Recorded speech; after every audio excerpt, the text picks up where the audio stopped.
Hello everyone, সকলকে আমার YouTube channel knowledge bank টুকেতে স্বাগত। আজকে আমি তোমাদের ক্লাস 10-এর রায় মার্টিন অর্থাৎ প্রশ্নবিচিত্রার ভৌতবিজ্ঞান থেকে ফার্স্ট ইউনিট টেস্ট অর্থাৎ ভলিউম 1-এর যে প্রথম পর্যায়ক্রমিক মূল্যায়নের যে 6 নম্বর সেট আছে হাওড়া জেলা স্কুল, সেই স্কুলের যতগুলো কোশ্চিন আছে সমস্ত কোশ্চিনের অ্যান্সার আমি আজকের এই ভিডিওয় আলোচনা করব। তার আগে বলবো, চ্যানেল নতুন থাকলে চ্যানেলটিকে সাবস্ক্রাইব করে নিও এবং তার সাথে সাথে পাশে থাকা বেল আইকনটা ক্লিক করে নিও, যেন পরের ভিডিও দিলে তোমরা সেই ভিডিওটার নোটিফিকেশন সঙ্গে সঙ্গে পেয়ে যাও। ভালো লাগলে অবশ্যই বন্ধুর সঙ্গে শেয়ার করবে এবং কমেন্ট করে জানাবে। তার সঙ্গে যদি আমার হোয়াটসঅ্যাপ গ্রুপে জয়েন হতে চাও তাহলে তোমরা এই নম্বরে নিজের নাম ক্লাস 10 লিখবে, তাহলে আমি তাকে সেই গ্রুপে জয়েন করে দেবো। ওকে, কোশ্চিনে আসি। আজ থেকে আমার 1 থেকে 5টা সেট কিন্তু কমপ্লিট হয়ে গেছে, ঠিক আছে। আজকে যেটা করি সেটা হচ্ছে 6 নম্বর সেটের প্রথম গ্রুপ এর কোশ্চেনগুলি আলোচনা করব। ফার্স্ট যেটা বলেছে যে বহু বিকল্প ভিত্তিক প্রশ্ন অর্থাৎ এমসিকিউ, 4টা প্রশ্ন 4টা উত্তর দেওয়া থাকবে, সেটা যেটা অ্যান্সার হবে সেটা লিখতে বলছে। তো ফার্স্ট যে কোশ্চেন বলেছে যে বায়ুমণ্ডলের কোন স্তরকে শান্ত মণ্ডল বলা হয়। ভেরি ভেরি ইম্পর্টেন্ট কোশ্চেন, যে বায়ুমণ্ডলের কোন স্তরকে শান্ত মণ্ডল বলা হয়। তো সঠিক অ্যান্সার হবে অপশন সি, স্ট্র্যাটোস্ফিয়ার। বায়ুমণ্ডলের যে স্তরকে শান্ত মণ্ডল বলা হয় সেটা হচ্ছে স্ট্র্যাটোস্ফিয়ার।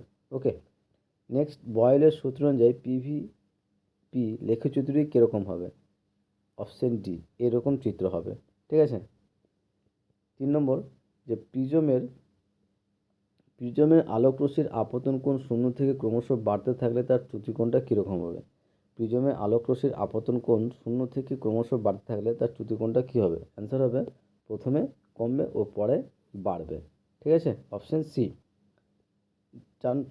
4 নম্বর কোশ্চেন, যে একটি অবতল দর্পণের ফোকাস দৈর্ঘ্য 10 সেমি, দর্পণ থেকে 8 সেমি দূরে একটি বস্তু রাখলে গঠিত প্রতিবিম্ব হবে কীরকম।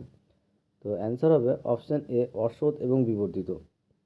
যে একটি অবতল দর্পণের ফোকাস দৈর্ঘ্য 10 সেমি, দর্পণ থেকে 8 সেমি দূরে একটি বস্তু রাখলে গঠিত প্রতিবিম্ব হবে কি বলতো, অপশান এ, অসৎ ও বিবর্ধিত। নেক্সট, বিক্ষিপ্ত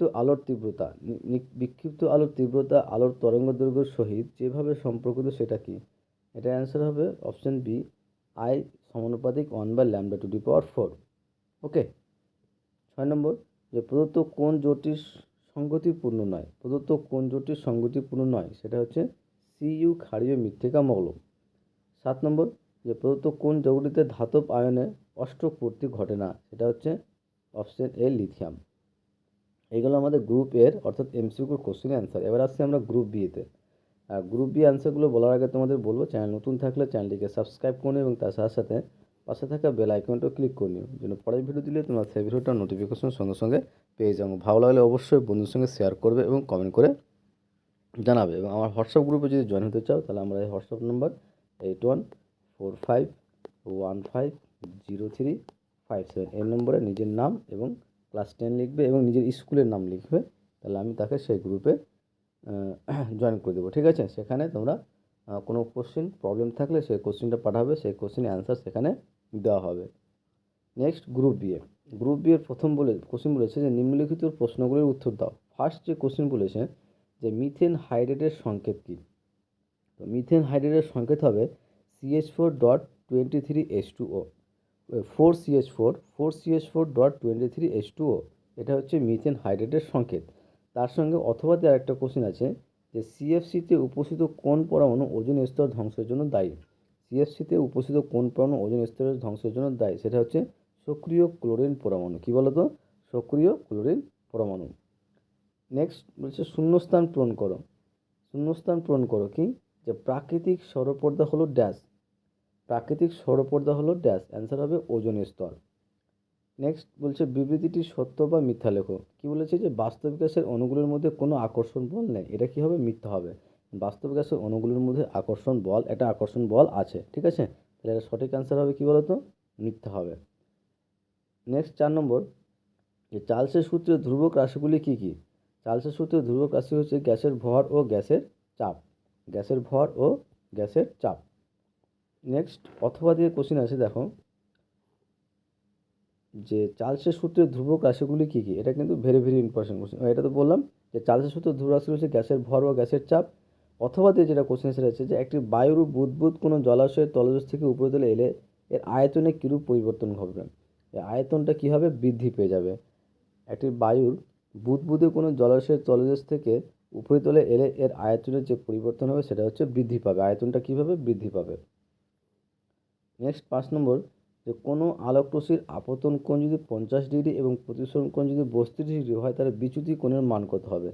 তো বিচ্যুতি কোণের ফর্মুলা আমরা ডেল্টা সমান কী জানি, আই মাইনাস আর, অর্থাৎ আপতন কোণ মাইনাস প্রতিসরণ কোণ। তাহলে বিচ্যুতি সমান আই মাইনাস আর সমান 50 মাইনাস 32 আর সমান কত হয় 18। তাহলে সঠিক যেটা অ্যান্সার হবে সেটা হচ্ছে 18 ডিগ্রি। নেক্সট, অথবা দিয়ে ইএনটি ডাক্তারের মাথায় কোন প্রকার দর্পণ থাকে, সেটা হচ্ছে অবতল দর্পণ। ইএনটি ডাক্তারের মাথায় যে প্রকার দর্পণ থাকে সেটা হচ্ছে অবতল দর্পণ। 6 নম্বর, যে কোন প্রকার দর্পণের সর্বদা সমশীর্ষ প্রতিবিম্ব গঠিত হয়, সেটা হচ্ছে উত্তল দর্পণে। তারপরে নেক্সট, যে গামারশ্মি অতিবেগুনি রশ্মি ও এক্স রশ্মিকে ক্রমবর্ধমান তরঙ্গ দৈর্ঘ্যের ক্রম অনুযায়ী সাজাও।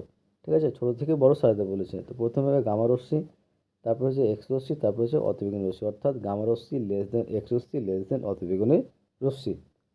8 নম্বর কোশ্চিন, যে দীর্ঘ পর্যায় সারণীর কোন শ্রেণীর মৌলগুলিকে চালকোজেন মৌল বলা হয়, সেটা হচ্ছে 16 নম্বর শ্রেণীর মৌলগুলিকে চালকোজেন মৌল বলা হয়। লাস্ট কোশ্চিন এই সেটের। আর লাস্ট কোশ্চেন অ্যান্সারটা বলার আগে তোমাদের বলবো, চ্যানেল নতুন থাকলে চ্যানেলটিকে সাবস্ক্রাইব করুন এবং তার সাথে সাথে পাশে থাকা বেল আইকনটি ক্লিক করে নিও। পরের ভিডিও দিলে তোমরা সেই ভিডিওটার নোটিফিকেশন সঙ্গে সঙ্গে পেয়ে যাও। ভালো লাগলে অবশ্যই বন্ধুর সঙ্গে শেয়ার করবে এবং কমেন্ট করে জানাবে। তো কোশ্চিন আছে, যে NaCl ও CCl4 যৌগ দুটির মধ্যে কোনটির বন্ধনের অভিমুখ নেই। তার সঠিক অ্যান্সার হবে অপশান NaCl। ঠিক আছে, অ্যান্সার কী হবে বলো তো, NaCl হবে। আশা করছি তোমাদের ভিডিও ভালো লেগেছে। ওকে, থ্যাংক ইউ ভিডিওটা দেখার জন্য।